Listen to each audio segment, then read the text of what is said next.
Halo sobat sekalian, apa kabar? Semoga dalam keadaan sehat-sehat.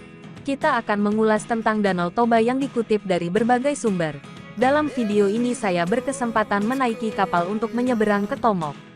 Danau Toba adalah sebuah keajaiban alam yang sangat menakjubkan. Danau ini diperkirakan terbentuk dari letusan dahsyat sebuah gunung api, Gunung Toba, yang terjadi sekitar 74.000 tahun yang lalu. Dengan luas lebih dari 1.145 km persegi dan kedalaman 450 meter, Danau Toba sebenarnya lebih mirip lautan daripada danau. Di tengah danau vulkanik terbesar di dunia ini juga terdapat sebuah pulau yang berukuran cukup besar, yaitu Pulau Samosir. Tempat yang menenangkan, Danau Toba menjadi tempat yang sempurna untuk bersantai, karena udaranya yang sejuk dan suasananya pun amat tenang. Sebab letak Danau Toba berada 900 meter di atas permukaan laut. Selain panorama danau yang memukau, juga akan disuguhkan keindahan pemandangan deretan pegunungan dan pepohonan hijau yang menyegarkan mata. Pastinya, cocok jadi tempat untuk melepas penat. Bagaimana cara ke Danau Toba? Melalui jalur udara. Jika sobat berencana untuk healing ke Danau Toba menggunakan transportasi udara, terdapat dua jalur yang bisa dipilih. Pertama, dari Bandara Internasional Kuala Namu Medan bisa naik pesawat menuju Bandara Internasional Sisingamangaraja ke-12 yang terletak di Siborong-Borong, Tapanuli Utara. Kemudian, dari bandara ini, bisa meneruskan perjalanan ke Danau Toba menggunakan jalur darat. Pilihan kedua, bisa langsung memilih penerbangan ke Bandara Internasional Sisingamangaraja ke-12 dari Jakarta atau dari beberapa kota besar lainnya.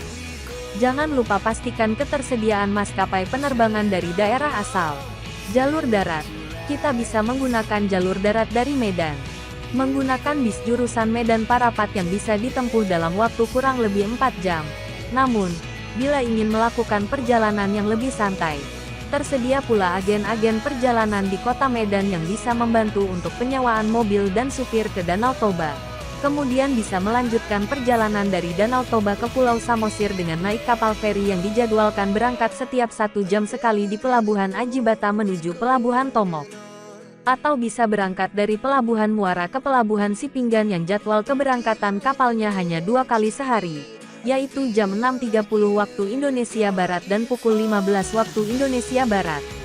Ingat, jadwal dapat berubah sewaktu-waktu. Ada banyak sekali aktivitas yang bisa dilakukan selama berada di Danau Toba. Misalnya menyewa sepeda motor untuk mengitari kawasan Pulau Samosir serta menikmati pemandangan yang indah saat dilihat dari ketinggian. Apabila mampir ke Desa Tuktuk, cara terbaik untuk menikmati pulau ini adalah dengan berjalan kaki dan menyusuri jalan-jalan utama desa yang sejuk dan asri tersebut. Ada banyak sekali cara untuk menikmati pemandangan alam Danau Toba dan sekitarnya. Mengitari Danau Toba dengan menggunakan kayak menjadi hal yang bisa dicoba. Terdapat 3 rute yang bisa dilalui saat menjelajah Danau Toba dengan kayak. Rute yang mudah adalah Tongging Silalahi sepanjang 12 km. Rute yang cukup menantang adalah Tongging ke Samosir sekitar 50 km. Terakhir adalah rute yang sangat sulit yaitu Lingkaran Utara sejauh 175 km. Di dekat Danau Toba juga terdapat 2 museum yang kaya akan sejarah dan budaya suku Batak, yaitu Museum Tomok dan Museum Huta Bolon. Di Museum Tomok, sobat bisa melihat museum berupa rumah adat Batak Toba yang usianya sudah ratusan tahun tapi masih rapi, kokoh dan terjaga. Sedangkan, di Museum Huta Bolon kita akan terkesima dengan ukiran-ukiran dan ornamen khas Batak bernama Gorga yang menjadi bagian dari bangunan museum. Hal unik lainnya yang bisa ditemui di kawasan Danau Toba, yaitu patung kayu seukuran manusia yang diberi nama Sigalegeil, dikenal karena kisah yang melekat di dalamnya. Bagi yang mau mencari buah tangan, kain ulos adalah oleh-oleh wajib saat berkunjung ke Danau Toba.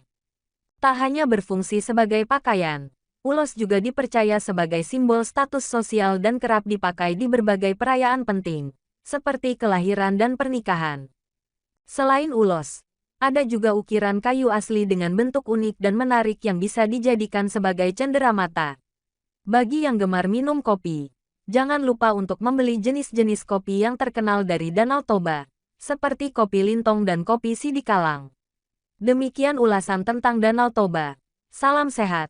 Terima kasih sudah menonton video ini untuk menambah wawasan. Keep struggle. Horas, Horas, Horas.